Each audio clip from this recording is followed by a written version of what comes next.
This is First Encounter, a podcast exploring both the foundations and the future of historical romance.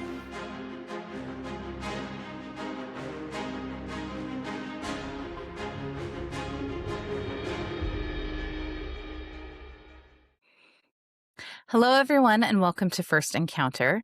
I am Andie James, a historical romance enthusiast and author, and I'm really excited. Today is one of our indie author chats, and I am joined by my friend, Katherine Grant. And Katherine, I first met when I did an early episode of her own podcast, because Katherine hosts the Historical Romance Sampler podcast. And if you're not listening to that, you should be. I'm going to link it in everything associated with this episode so you can find it easily. But she is just a lovely person. And since then, just through author connections and all those things, we've become friends. And she writes just fantastic books that I do think are pretty unique, which we'll get into. And so I'm very, very excited to talk to her today. So Katherine, thank you so much for joining me. Thank you so much for having me, Andie. Absolutely, we're friends. And I'm excited to be here. And I'm very excited for there to be more historical romance podcasts. Oh, yes. The more the merrier. I mean, I think anything that is hyping historical romance at the moment is very welcome and very needed. So Katherine Grant writes award-winning Regency romance novels for the modern reader.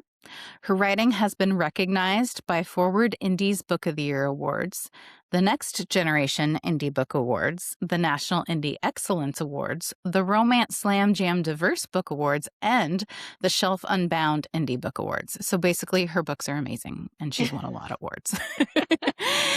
If you love ball gowns, secret kisses, and social commentary, a book hangover is coming your way. That is true. Katherine also hosts the Historical Romance Sampler podcast, which I just mentioned. And again, you should all listen to it. And you can find out everything you need to about Katherine and her podcast at her website, which is katherinegrantromance.com. And again, I will have all that linked in our show notes, podcast episode below. You can see all of that. So again, thank you for joining me, Katherine. I'm so happy you're here today. I'm really excited. Thank you for having me. So before we launch into talking about your book specifically, I do kind of want to talk about, obviously we're talking about historical romance writ large here. So when did you first get into historical romance? What do you love about the genre? Why did you start writing it? I know that's a lot of big questions, but just kind of give us some context here about you and your relationship with historical romance. I, first of all, got into historical fiction pretty much as soon as I started reading. I was really into the American Girl dolls and the Dear America series. Anne Rinaldi. I haven't found as many people who resonate with me about Anne Rinaldi, but if there are any Anne Rinaldi fans out there, oh my gosh. Come find her. Yeah. Yes. And Anne Rinaldi was writing for maybe upper elementary, lower middle school. So there's a little bit of romance in there.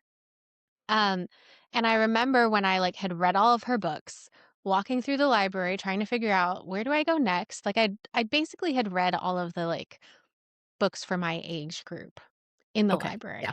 Great. I remember turning down the aisle towards the romance section, probably the historical romance section.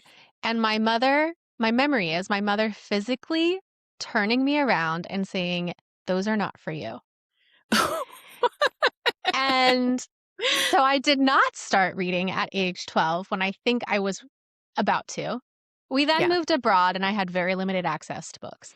And then I absorbed this anti-romance attitude. So I did not pick up romance again until I was in my 20s and I was commuting and I was looking for books that I could read on the subway. And I remember I was alternating between reading Malcolm X's autobiography and Mary Balogh. It was kind of trying to have a spectrum of books on my to be read.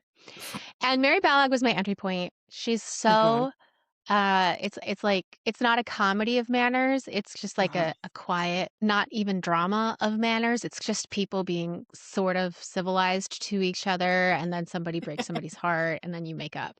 And I really loved it. I remember there was one weekend where I made my husband was out of town. I had the apartments myself. I made myself scones, and I just drank tea, ate scones, and read Mary Belloc books. It was such a That great sounds weekend. perfect. That sounds perfect. Yeah. And then I also started reading Courtney Milan, and Mhm. she was the author who kind of opened my eyes to like, oh, this genre can do something. Like Mary Right. Ballard I enjoyed as an escape, but Courtney Milan's books really speak to my heart and make me feel like after reading the book, I have a new way of interpreting the world. I Okay. have more Yeah. tools to like survive in this world. And so that was all kind of happening.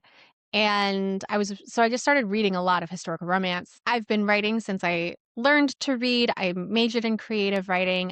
Had all sorts of other types of novels that I was shopping around, not getting anywhere. And I just kind of was at a point where I wanted to take control of my own creativity Uh-huh. and have it out Yeah. in the world and not have to wait years for an agent to accept it, years for an editor to accept it from my agent, years to get it onto the shelves. Yeah. So I was reading all this historical romance. I knew that romance is a market where the readers are actually very generous and willing to try authors regardless of how they're published. Yes. And so I decided, well, let me try writing a historical romance. And if I enjoy that, let's see what happens if I publish it. And so January 2020, I published my first historical romance novel. That's great. That's great. I have a confession to make, and that is that even though I know she's fantastic, I've never read a Courtney Milan. Andy, I that's good know. news for you because I you have know. so many great books I ahead of know. you. I know. I have so much reading I need to do. But now I'm thinking that need to have you back on for one of the book I deep would dives love to and we do can talk that. about a Courtney Milan Yes. because I everyone loves her and I know she's amazing and it's just I don't know. I have no excuse for why I haven't read her yet. I just yeah. Your psyche is saving it for when you most need it, and Yeah. she will come to Yeah. you. She's one of my breaking case of emergency. That's what I'll say I'm doing. Yes, Yeah. exactly. Um well that's great. I'm going to get this wrong, but you basically said something about how you had this mindset kind of almost against romance for a while. And Mhm. I think that is so true for so many people. I mean, we still see, I mean, I can't even tell you how many articles I see all the time right now, especially since Heated Rivalry took off a few months ago, right? And everyone's just the way romance is continually belittled, even as it finds new footholds in the mainstream. Every time that happens, then, people are talking it down. And so I think it's so ingrained in so many of us who grew up loving to read and literature. I think so many of us have found and come into and kind of had to get over our own assumptions about what we're reading. For a long time, like I didn't think I couldn't read those, but like it was always that guilty pleasure feel. Um I don't Yeah. know, it's interesting. And I know my friend Hillary Bowens talked about this and how she had to kind of overcome her own, not to talk for Hillary, but she's had to overcome some of her own perceptions. And then, so many of us find, oh, there's actually can be a lot here. But I identify with that and I appreciate that. Yeah. So you obviously, I know you've been writing forever, as you said. And so you kind of started doing this, and you said 2020 was when My you first first book was published? Yep. January 2020, Okay. Okay. So I know which you've was been doing quite this the for a time. while. I know you've got almost 20 books now, right? Correct? Something like that. It depends how you count them, because there are some Hmm. anthologies that are like roundups of Right. books and stuff like Right. that. And that also includes novellas. But I have Yes. definitively 9 full novels published Okay.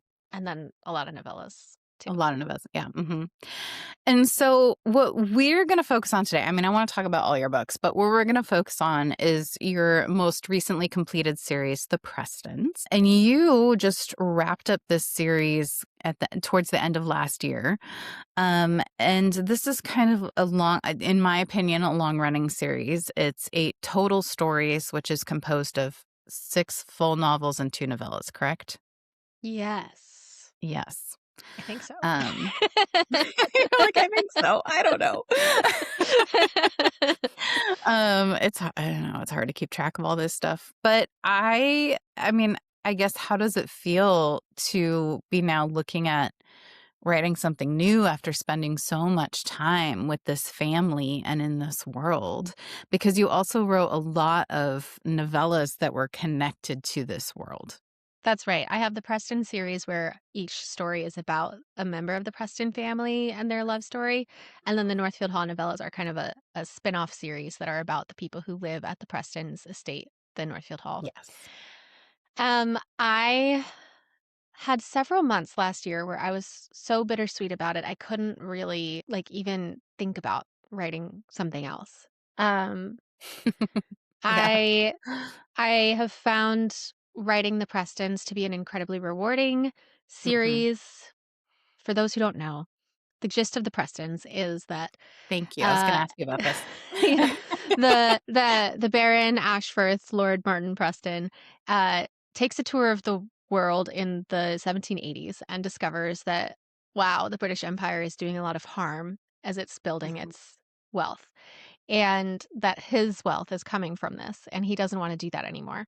And so he decides to turn his estate into basically a commune where everyone is welcome who needs a safe Mhm. haven, and everyone who's working and living at this estate share in the profits of the estate. And the first novella, that's the prequel novella, is about him falling in love and he's afraid to ask a wife to take on this burden because he's like, my idea is crazy and no wife would want that. But luckily he finds Lolly who loves him for his idealism. Mhm. And then each book in the series is about their children Yes. and how each child reacts to this legacy and their own sense of idealism and then falling in love with people who may or may not get it. And then the final book is Martin Preston again. He's widowed and so he's falling in love again and that's kind of really questioning at the end of his life, did he accomplish what he was looking for? Did he make mistakes? Are his mistakes unforgivable?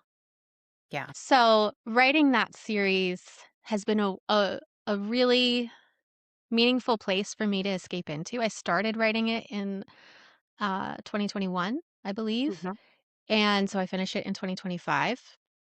Our contemporary world changed a lot through those 4 years. Yes. Yeah. And Kitty. I always intentionally was writing these stories as a question of what does it mean to Mhm. be a privileged person? What does it mean to use your privilege as an ally? How Mhm. does it feel when you fail as an ally? Um, and so in many ways, I had set up the stories to be a place where I could escape and kind of take this angst of stuff that I'm already feeling about our contemporary world and channel it and explore it and see what comes out the other side through the characters. And so I also, in addition to just being like, I've been in this comfortable place where I know my characters, I Yeah. also was like, wow, where am I going to escape to now? How do I set up another safe place for Yeah. myself? But it was incredibly rewarding to write this Yes. series. There were parts of it that I knew from the outset Mhm. and parts of it that I discovered along the way. But I had this Yeah. very clear vision of like the questions that I wanted to ask and the themes that I wanted to explore. Yeah. And whenever I was putting out the books, I had this sense of being like, but wait, don't worry, I'm gonna explore that. Like and so to have it all out and just be like, Mhm. this is my statement. This is my work of art. Yeah. Here it is. It's done. That It's feels really great. good. And I have not read all of them. I want to, I will. But I've read 2 of the full novels. So I've read The Viscount Without Virtue, which is the first full novel. So you mentioned um The prequel is The Baron Without Blame. yes, yeah. So you mentioned that is the father's story. So that is Martin's story. And that's kind of a prequel novella. And then The Viscount Without Virtue is the first kind of full novel. And then I've also read a couple books in The Sailor Without a Sweetheart. So that's kind of mid-series. But what I love, I mean, you just mentioned this, but what I love is you really explore kind of all angles of how people approach, think about, interact with kind of this really unique community that you've set up. And you don't write any of your characters with judgment. You really kind of explore all these angles, and it doesn't feel like you're saying this person's good and this person's bad. Like, you're really living as they grapple with these questions through their heads. And I just so admire that. Um, and you said, you just mentioned that you had certain themes and ideas that you wanted to explore, but how did you come up with this idea of Northfield Hall? It started when I was writing the final book in my first series. The Mhm. Countess Chronicles is the series. The final book is the husband plot. And that book is reckoning with slavery. Mhm. And it's a marriage of convenience. And Lisbeth, the heroine, is a privileged white abolitionist in England who just wants to Mhm. get married to have money and be able to do her own thing. And she has this marriage of convenience with this guy, Adrian, who his family and he own Mhm. a plantation in Jamaica. And the plan is that he's going to just get married for the clout and then go back. And so the plan is that Okay. they're going to be separate. He is half black, half white, and he's been kind of performing as a, you know, the good grandson who is going to do as his grandfather bids, but actually he has a secret plan to free the slaves. Okay. And so that's the setup of that book, that they've got these secret plans from each other, and then like they figure out that they actually are on the same page, and it's a marriage of convenience, blah blah blah. At the end of that book, I was like, well, what is a happily ever after here? I can't free all of the slaves in the empire, Right. but I can free the slaves on their plantation. I can't solve all of the complications that would create in Jamaica at the time. Like, in reality, I think that would be a very wonderful, but also a very violent thing that would happen if there was suddenly freedom. I do think Yeah. there are some examples that I haven't dug into, but like I've seen since that like some people were freeing some enslaved people and like finding these trying to build this freedom. Mhm. But it was such a complex situation. I decided to use artistic license and believe that everyone in this sphere of this book have a happily ever after, and they are given freedom, and it is a wonderful thing, and it's on their terms. And I didn't explore it that much. But it made me think. First of all, I didn't want to have to keep writing characters like Lisbeth who need to be awoken into Yeah. seeing things. Like she Yeah. already was an abolitionist, but there were so many things she didn't understand. I wanted to find a way to write characters who were already acknowledging the way Mhm. their privileges were coming from sources of harm in society, Yes. so that didn't need to take up space in the novel, and it could just be about, okay, we know that. How do you operate? You can't Mhm. change society. How do you operate? And so to do that, I kind of had this idea. I guess that's the closest I can get to saying where it came from is that I had this idea of like, okay, well, what if this family acknowledges it and they acknowledge it with they're controlling what they can control. Yeah. And it's known that they acknowledge it. So that starts conversations, and people already have Yeah. other characters encountering them generally already have an idea of what they stand for. And when I created the idea of Northfield Hall, which is a very like utopian society where Mhm. everyone's sharing profits, they're not importing anything, they're not exporting anything. It's all like, it sounds kind of woo woo. I thought it was just like, there's no way there's a historical precedent for this. It's just coming from my imagination. But in the years since, when I have, I'm constantly doing research, there was actually a whole movement Mhm. of millenarian utopian groups that Okay. believed the Industrial Revolution was a sign of this biblical thing called the millennium that was going to come, where there would be heaven on earth before Okay. the revolution. There was this idea that because the Industrial Revolution was introducing machines, people would have to Mhm. work less, and therefore everyone could share more in profits Yeah. and could live more lives of leisure, and they could share, like, have their own property and live like in heaven. Yeah. And so there were a lot of groups that were like, okay, well, how do we make that happen? Mhm. Um, and it was more in the 1820s and the 1830s, but it like Northfield Hall could have been. There was Oh, even an sure. Irish lord who did this on his estate, and it was really successful until at a drunken card game, he gambled away his estate, Oh, goodness. which is something that would happen in a Lisa Kleypas novel. So It maybe is. she'll It's write that. very much so. I love it. No, I love it because, I mean, obviously, you're not the only author who is tackling these kinds of issues in their writing. You mentioned Courtney Milan was kind of an entry point into thinking about that type of writing for you. We've got other, I think Adriana Herrera, through her Tropical Rebels series, is addressing a lot of different social injustices in different ways through that series. Although that's more Victorian, you're doing it in Regency, and we can talk about kind of some of the differences there too. Our other friend Olivia Fleur tackles a lot of class difference issues in her novels.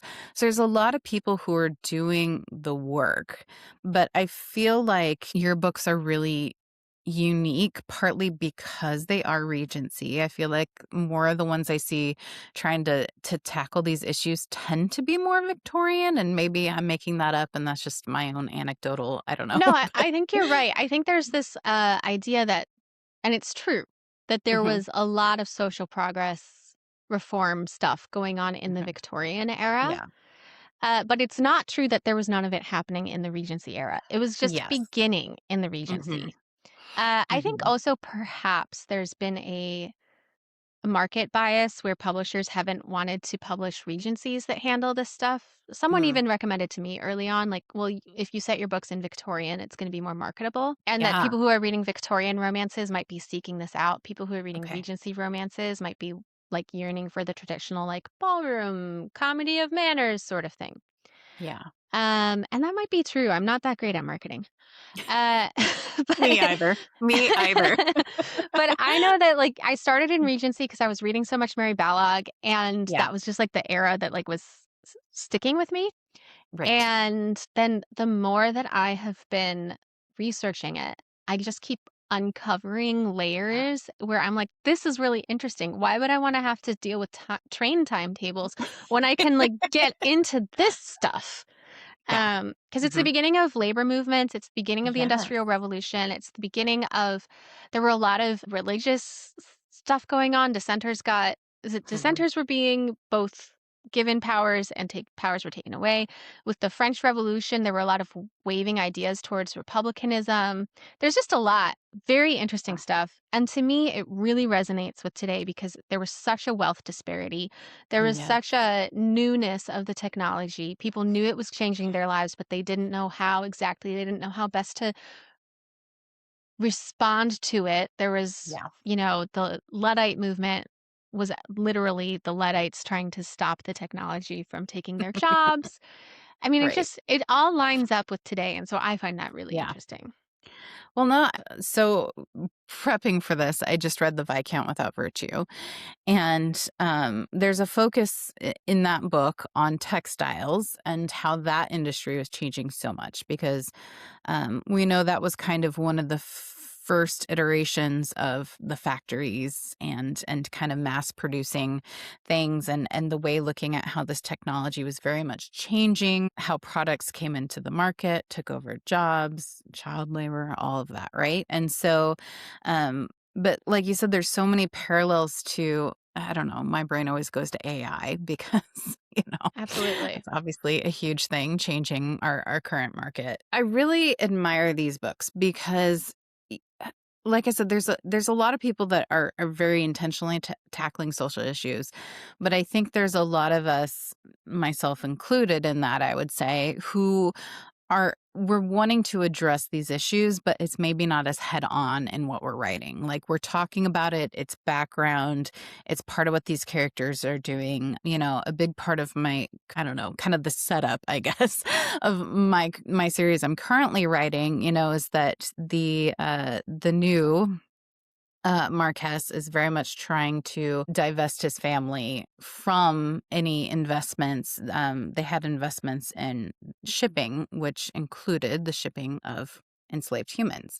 And he's like, I don't want any part of this, right?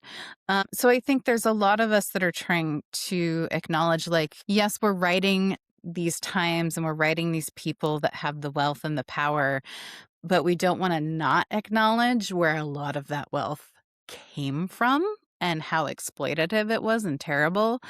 But you have set up this series in such a way with the setting of Northfield Hall and the way that they're living and the goals that, like, you can't not address these issues because it's so ingrained in who these people are and the very setting in which they're living. So I just think it's really interesting. It's a different approach to it versus some of us trying to be like, well, we want to acknowledge these things, but it's maybe not the main focus. It's just kind of part of it. And so I love that you're so head on with it, but it never feels preachy. Like I said, you come at it from all different viewpoints, which I think is so important. And as I was reading The Viscount Without Virtue, like, it was really interesting because that book focuses on the eldest daughter in the Preston family, Ellen, and she is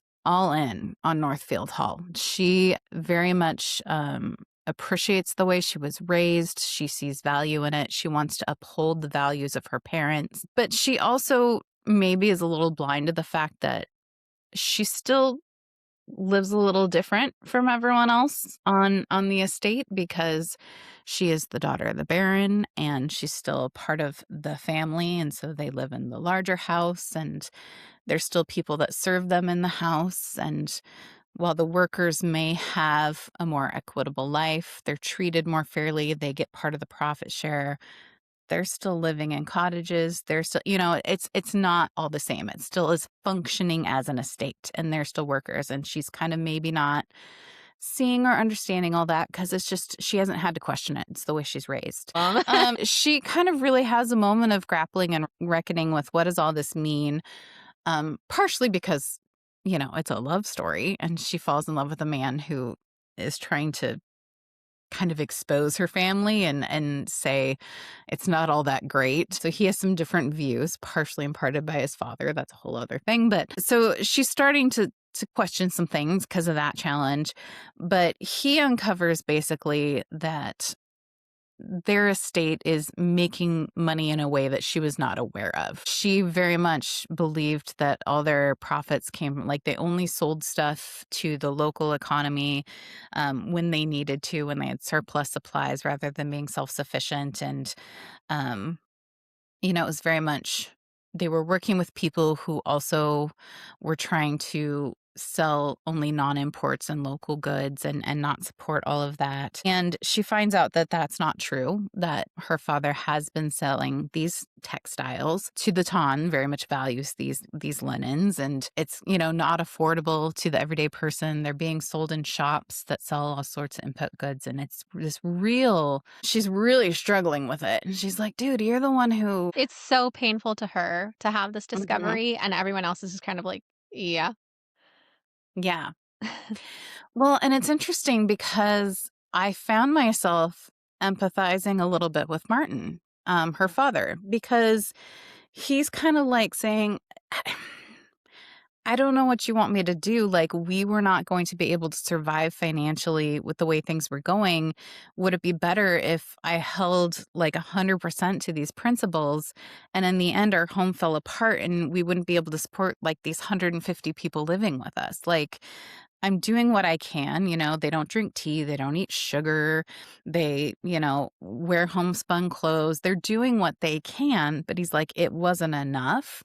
And I think it's such a picture of us and how we're, like you said, grappling with our current moment and our capitalist society, right? Where it's like we can do what we can and we can try to live as intentionally as possible, but because the whole system is set up around us in this way that we're protesting, sometimes it's impossible to live completely as purely as we'd want to. Um, and we I have to think make it's always choices. impossible. I think it's always impossible. And that doesn't mean we shouldn't strive for it. You know, Northfield Hall is still this beautiful example, and Ellen should embrace that. And he's still doing what he can, right? But this is something I grapple with all the time. And I'm speaking as an author here. There's so many different points where we have to make choices about how we're going to sell our product and where. And the big elephant in the room, obviously, is Amazon. We all hate it, but most of us sell there anyways because in this machine that we're part of, like, this is how we can get our books to the world. And so it's a question of, what are you willing to compromise on? What are you not? Some people still sell there, but their books are not in KU. I have chosen to put mine in KU because I'm trying to get more people to read my books, but that won't be forever. Like, we all have to make these choices, and I never necessarily feel good about it. But the fact that I'm thinking about it and I'm trying to be intentional in my choices, I hope that matters, right? Like, and the line that I wrote down that Max, who is the hero, he says to Ellen when she's grappling about all this revelation about her father, he says he lives by his principles, even if he can only do it imperfectly. And I just thought that was such a great line, because it just encapsulates, I think, it's so hard. There's so much. We're recording this on March 2nd, couple days after A we lot started of really bombing the bad crap out of news. Iran. Trump got us into another international conflict again. This is a week after Kansas just passed laws severely impacting the trans community. It's hard. There's a lot. And I think that we all feel this way, but the answer isn't to just give up and say, what can I do? I think it's just to make some decisions on what's most important to you and where do you feel you can make some impact. But I just want to say that reading this book raised all these questions in me. And so I think Thank that's you. important. And I also think that's why we have to keep writing, even though, we're not changing the world necessarily with our books, but and that's why Yeah, I mean, I hope so. I mean, yeah. I personally, when I think of someone asked me recently as we were going to a protest, how did I become an activist? How did I become someone who wanted to stand up and speak up about what I believe in? Mhm. And I was like, well, I mean, mostly from books. Like all of the Yeah. books I read growing up were about, Mhm. especially if you grew up reading historical fiction for kids, it's always about a kid who is right there when the Right. historical thing is happening and they're on Yeah. the right side of history and they are Yes. participating. Mhm. And then, I grew up in the Y2K generation. So we had a lot of fantasy and dystopian fiction that was Yes. about kids who were the chosen ones, who were Mhm. fighting against authoritarian regimes Yeah. or trying to restore the world order Mhm. after an authoritarian regime had torn it down. Yeah. A lot of post-apocalyptic-y type. Yeah. Yeah. And I still draw Mhm. on the courage that I see fictional characters have is somehow Yes. so inspirational to me and gives me that like whatever I need, gives me a battery to run off Mhm. of. And I don't know if this is weird to say, but like writing the Prestons, Mhm. I draw inspiration from them because they are Yeah. living in a fictional world where they have a lot more power, they can do a lot of things. But I often these days think, well, what would the Prestons do? Like what would I want my character to do? Yeah. And how much can I do that? Like Mhm. I'm not perfect. I also live in this capitalist world where we can't do everything. I am a Mhm. white woman of immense privilege in most of the Yeah. ways that you're gonna look at. And so, there are things I don't know about. There are conversations I'm not part of that maybe I should be part of. I'm not perfect. Mhm. But uh, I I draw inspiration from fictional characters is what I'm trying to say. Yeah, And so I think it's really important to keep absolutely. writing fictional characters. I think there are probably other Yeah. people out there like me who, because you live in the character's head, you can Yes. you can get a little bit of their perspective. Yeah. I mean, I know there's been studies to this. I can quote them, but I mean, I 100% believe that reading makes you a more empathetic person because you are in this person's head. And so oftentimes I feel books that impact me the most when I've read them are characters who are actually very different from myself because it helps me understand a different perspective. I may still not, agree, but I can understand motivation for certain actions or ways that they might engage with the world based on their background or how they came to those ideas.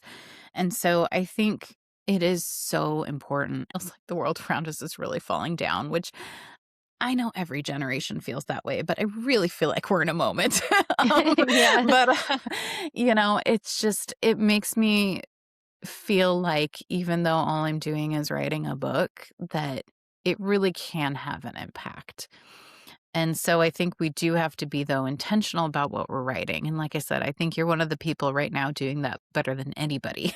So Thank I you. really appreciate your books. One of the questions that I've been asking people, because I just think this is an interesting question, is there a book of yours that you just wish people read more, talked about more, acknowledged more? And you told me a recent novella of yours called In the Wide Open Light. And I just would love if you would share a little bit more about that novella with us, why you think it's important, and kind of the context of the larger series it's part of. Yeah. So, In the Wide Open Light is a novella that's part of the Suffragette Uprising series, which was Hmm. organized by Andrea Janelle. Hmm. And she had this idea, I believe November 5th, 2024, Okay. day after the election, for Yeah. for, historical romance authors to come Mhm. together and write a series of novellas about women fighting for their rights throughout the eras. Yes. And there are many different installments to this. Andrea obviously wrote one that's set in, Hmm. I think, the 1890s in Virginia. Misty Urban has one set in the Georgian era in Georgian. England. Mhm. Um, Hilary Bowen has one coming out. Ramona Yes. Elms has one that's Ramona Elves, 1920 1920s. Tennessee, right when the amendment is passed. When I first heard about it, I was like, would I have to write a suffragette? Would I jump eras? What would I do? Mine, In the Wide Open Light, is set at the 1819 protest that is now known as the Peterloo Massacre. Yes. So the historical context is 1819. The British society was, really churning. It was 4 years after the end of the Napoleonic Wars, and prices were still basically at war Yeah. prices.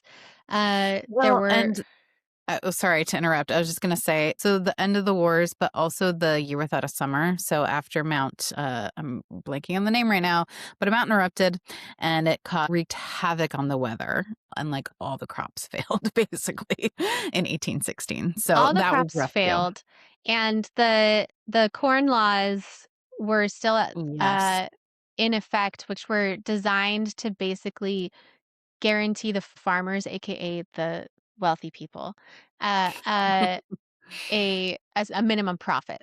But it didn't have enough room for when people were starving. Yeah. And the working men didn't have a vote, working people didn't have a vote.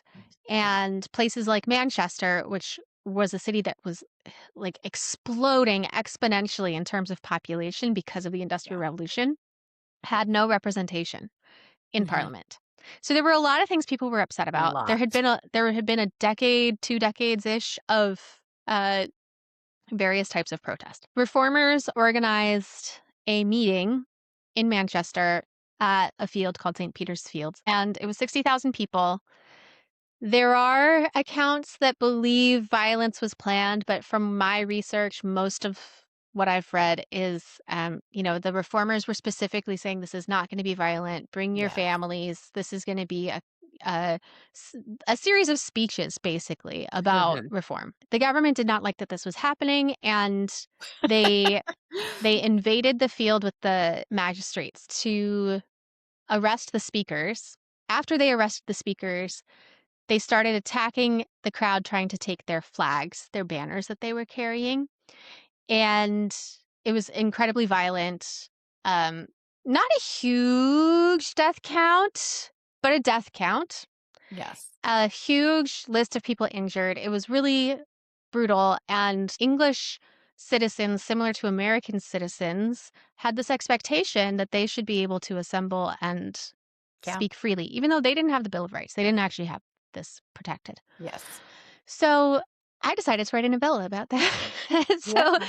in the wide open light, because the other significant thing about the Peterloo Massacre is there were a lot of women involved. There were a lot of women reform societies. There were women on the stage.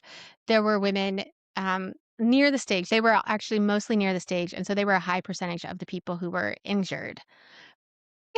Peterloo Massacre was also significant because of the high number of women involved as Yeah. reformers. Yeah.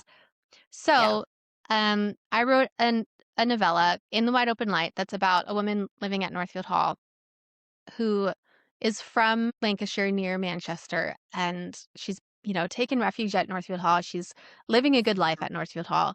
She's very plugged in. She hears about this meeting. She wants to go. It's a long trip, but she wants to show up for her community.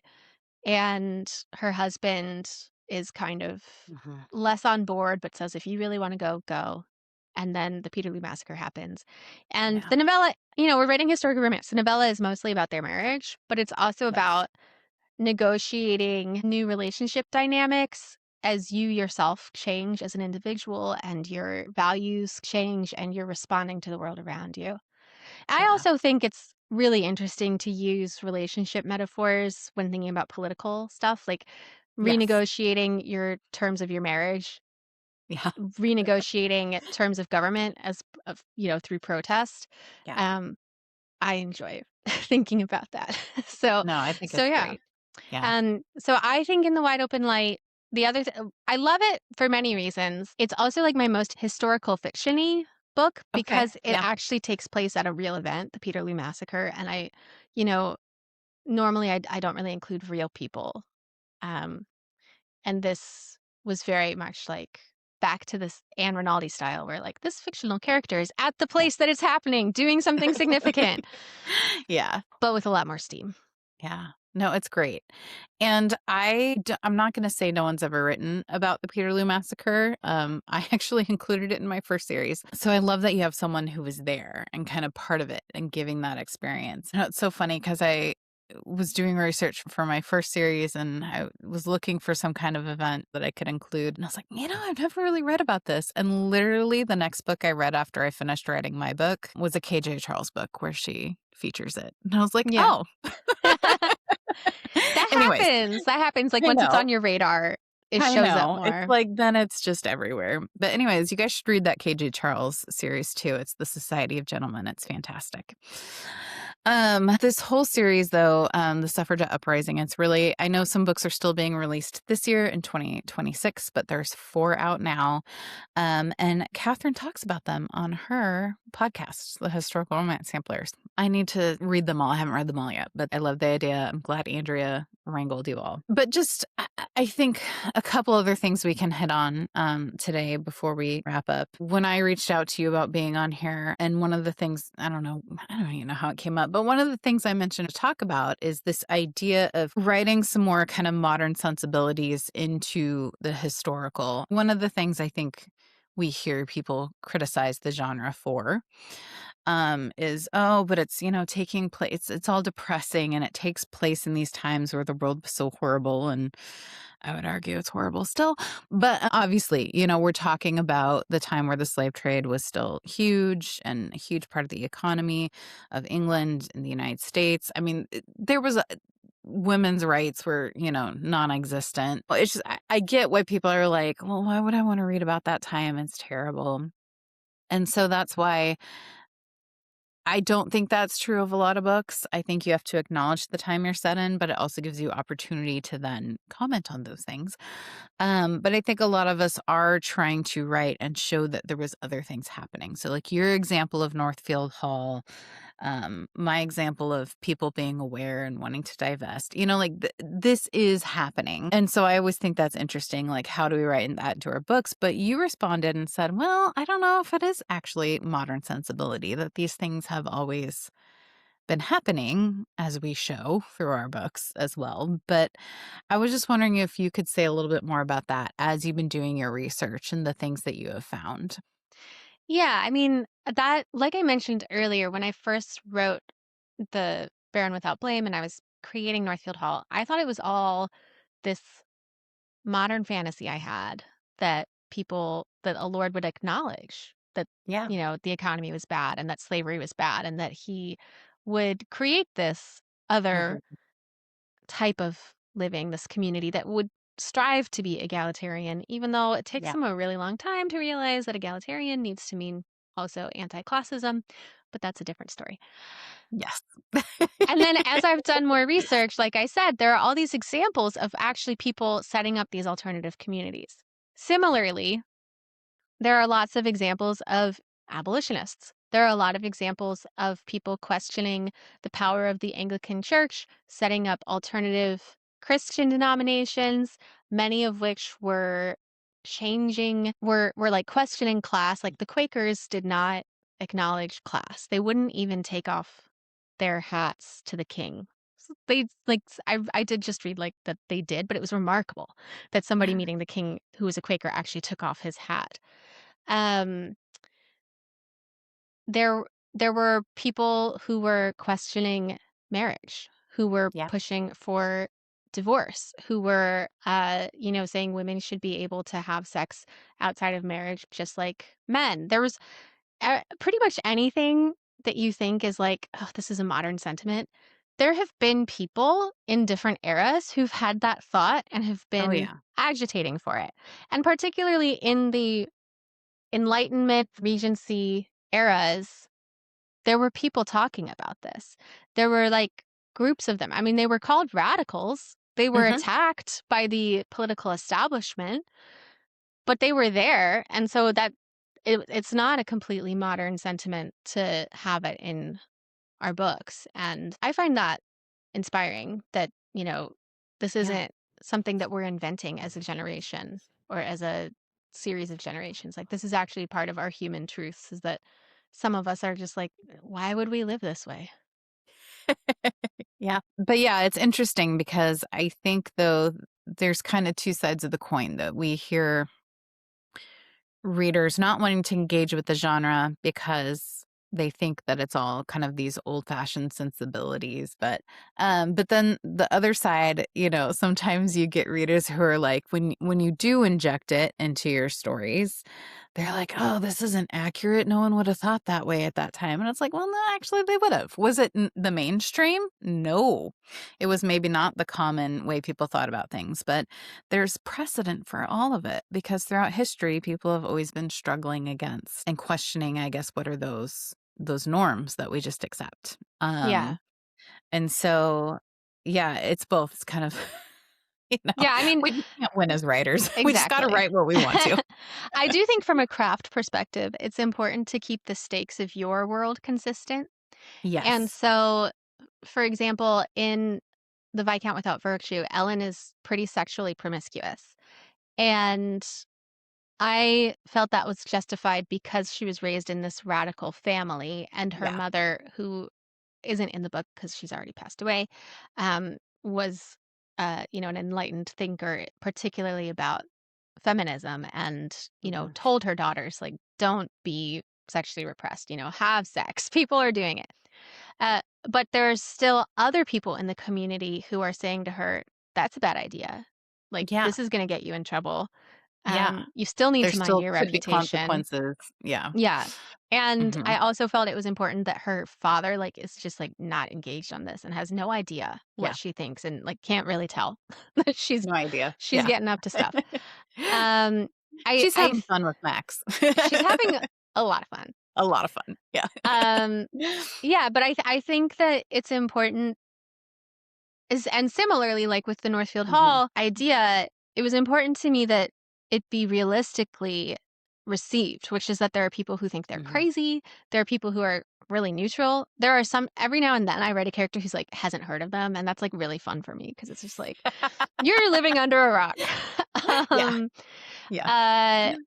uh, yeah. So I think sometimes the reader criticism when it's not based in strong bias. I think Yeah. sometimes it comes from a work that isn't holding the stakes properly. And so then it becomes like, well, why did you set this in the Regency if you're not going to have any consequences for what's Yeah. going on? Yeah. And I think, yeah, that's a good point. And it's like, I think addressing these issues of the time can be, it's almost like, I'm going to go off here. I'm going to piss some people off. I'm just going for it. Um, That's what but podcasts are for. it's like there's context, right? And like you said, the stakes and the world in which you're setting that up. And I will be the first to admit that I might have just kind of shoehorned mine into my own books a little better.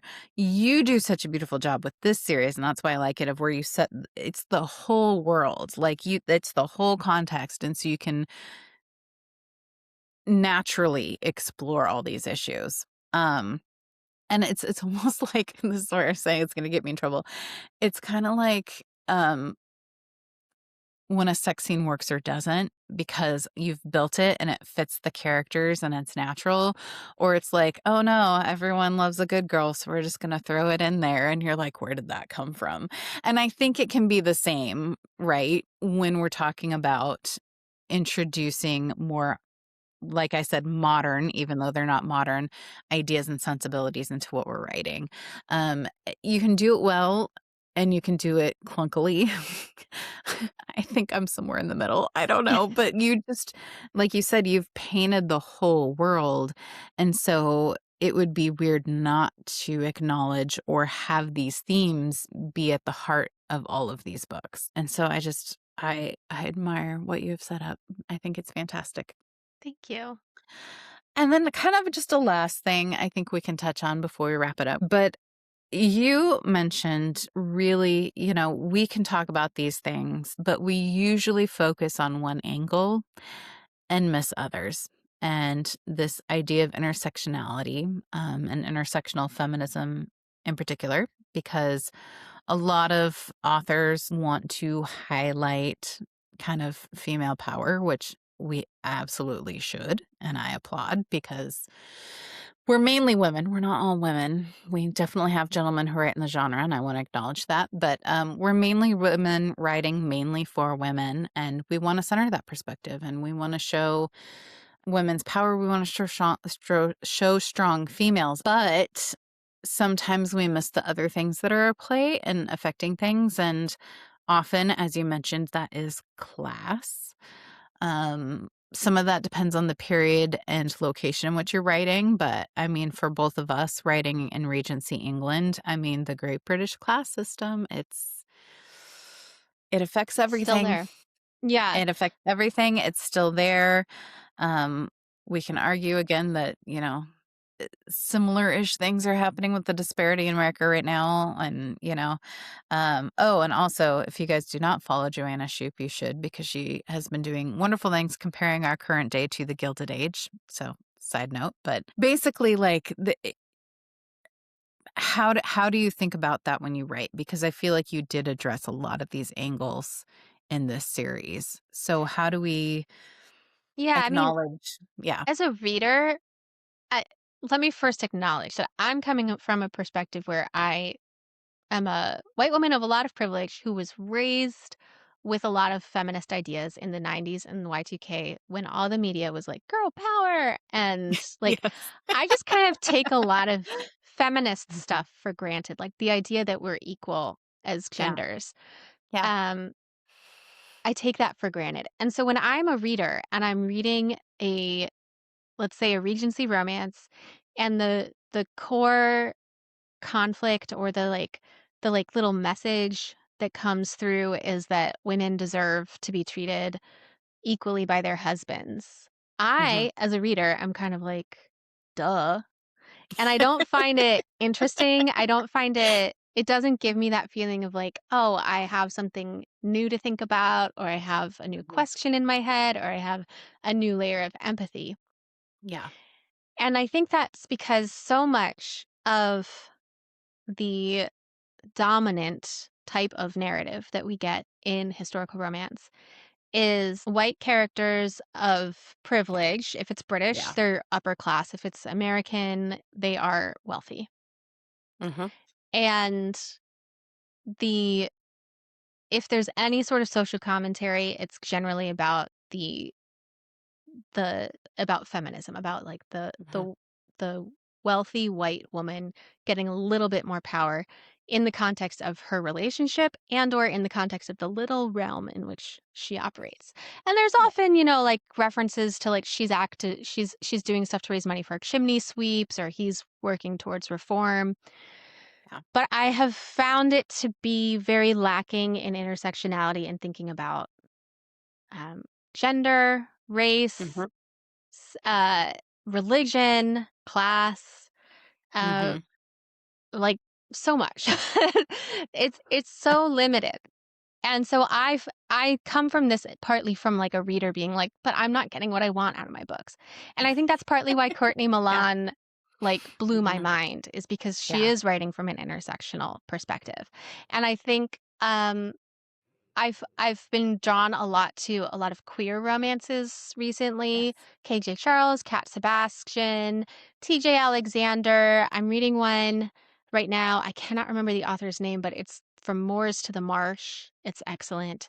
Um, Sebastian Nothwell, Will Yes. Forrest. Mhm. There are a lot of queer writers out there, and I think queer historical romance is coming queer identity, I think, is like kind of already layered intersectionality wise. Yeah. And so these stories are already thinking about, okay, our gender, we need to like think about what does it mean to be this gender and how do Mhm. we relate to that? And then there's the idea of usually like there's more question of class in queer Yes. historical romances. And anyway, there it just seems to come more naturally. It's kind of built in to those Yeah. stories, or these authors are writing it intentionally and just doing it very Mhm. well. Your question was how do I approach it? Um, I used I as a person of so many privileges, I Mhm. feel a lot of anxiety about doing it. I don't want to step on anyone's identity. I Yeah. don't want to do harm to any community. And I don't want to, presume or anything like that. However, I think it's really important to build full worlds for our readers. Yes. And full Yes. worlds include characters who are not like me. And Right. also, I don't want to say, oh, I can't write this character because he's Chinese. He's a lot more Mhm. than just Chinese. He's Right. a huge human, and I don't need to be focused Mhm. on his Chinese identity. It's just part of him and it Right. informs him. But I don't need to, like, it almost ended up feeling like I was like, well, I can't write about him because he's Chinese. Like, that was like I was reducing my character to to one facet of his identity. Mhm. So, I approached this. I use the Writing the Other model. That's a book, Yes. Writing the Other. It's also a website if you want to check it out. There are a lot of resources. Another great website to check out is Writing Diversely. They also have a lot of resources. But it's ultimately an exercise in building full characters. And so Yes. you begin by saying, okay, there are, like, kind of 6 facets that they recommend you focus on, but you can also add more, but it's generally, like, what is their gender? What is their sex? What is their religion? What is their class? What is their ability? Physical ability, Mhm. mental ability, what is their there are Yeah. all the things that, like, we marginalize people for. You Yes. kind of go through and identify that. And I will say, like, when I first started using this model, I had this, like, compulsion, like, "Oh, I should write a character who is, like, off of the, like, dominant majority for all of these things. And that was like really overwhelming and didn't feel sustainable. And so when I was writing the Prestons, I said, okay, so for each book, I want to make sure that each book is working on one of these vectors. Yeah. So the first book, The Viscount Without Virtue, is kind of class. I mean, that one is really the most like uh, the least intersectional in terms of the main characters. They're both white, they're both privileged. They're not really reckoning with feminism. Max kind of goes in being like, "You're an independent woman. I like that." Um, but in the following books, in Governess Without Guilt, there's class and there's the love interest to Sophia Preston, John Anderson, is mixed race from India. Um, there's political affiliation and nationality. I think that was the other one I was Yeah. forgetting. In the third book, The Charmer Without a Cause, there's the Irish nationality that's Yes. brought in. In Sailor Without a Sweetheart, there's chronic illness. Yeah. In The Miss Without a Mister, class and ethnicity. And then in the last book, there's religion and class again a little bit. There's a lot of Yeah. class. A lot of well, it's kind of dominant again in the setting we're writing, but Yeah. But yeah. yeah, I find that model to be really helpful. And as I've done Mhm. it, it has become so much more second nature that now I almost like, Yeah. I don't think about it as much. And it really does just feel like I'm creating a full world Mhm. with characters who are full. And I think about that when I'm developing the supporting cast too. Like Yes. everyone in the Mhm. book should be fully developed. And then Mhm. what are the layers of like, okay, how does my half Indian character relate to his Indianness? How does he relate Yeah. to everyone around him being white? Does he feel good about that? Does he feel bad about that? Does he feel neutral? How does he Mhm. relate to his profession? Like, how does he identify himself? It, you create the full characters, but then you also need to Yeah. make sure that you're representing how that you're exploring. You don't have to represent every Mhm. single bad thing or every single good thing that happens, but you're just exploring and leaving room for there to be honest reactions to Yeah. everything that you're throwing at the page. Yeah. I love that way of looking at it. Because I, similar to you, am a white woman who, in most areas of my life, I have privilege, right? Um, and when you're looking at kind of those six factors, the kind of the only area really where I'd be considered at a deficit is my womanhood. Um, and I struggle all the time, like you said, with like how do we write this? How do we represent this? And I have really tried to do that in my supporting characters. I haven't been as successful in my leads. I've written white people. And it's kind of this internal struggle ways. And I know a lot of other authors face this too, because we talk about it, but it's how you don't want to do injustice. You don't want to write someone that you don't necessarily understand their experience. And is it our place? Is it not? But you need to create a full realistic world where all of these elements were a part of it. And I think it's the way that you do it. And we want more diversity in our books. And this is why I think it's so important that we always uplift and leave space for more diverse writers who can write this more authentically as well. Right. And so it's a balance of you need to be true to the world, you need to represent, but you also need to be aware of your own limitations in your own experience as an author. And I struggle all the time with the balance of that. All the time. Absolutely. I mean, I think again, this is something where you have to accept that it might be imperfect Yes. and doing your best is with good intentions. Yeah. Not always, but it generally is better than being paralyzed. And the other important thing is to work with authenticity readers who Yes. will, uh, you know, an authenticity reader represents only themselves, but Mhm.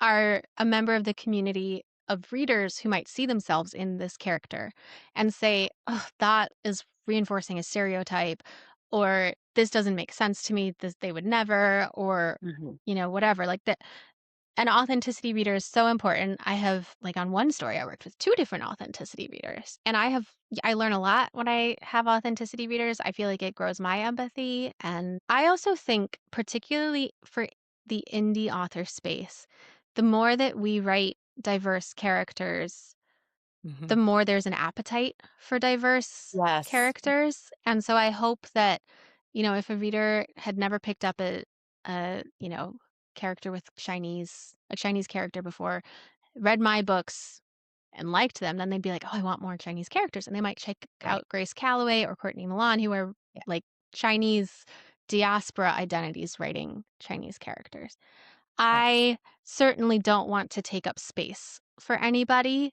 Mhm. uh, but I do believe that writing fully about a full world with characters who authentically are diverse, and to remember that diverse means so many different things. Yes. Um, I think it's important and rewarding. Yeah, absolutely. Well, I just want to thank you so much for joining me today. I could talk about this stuff forever, but I love your books. I need to Thank you. read more. Everything I've Thank read you. I have loved, but I just think you do everything we're trying to so well in terms of addressing these issues and creating that fuller picture. So everyone go read Catherine's books if you haven't, and check out the Suffragette Uprising series as well. But thank you again so much for joining me today. And I will talk to you about discussing a Courtney Milan. I think that needs to be in the future. So, I so look forward to that. Thank you so much for having me on. This has been of really course. lovely. I love that there are more podcasts where we can all come and talk.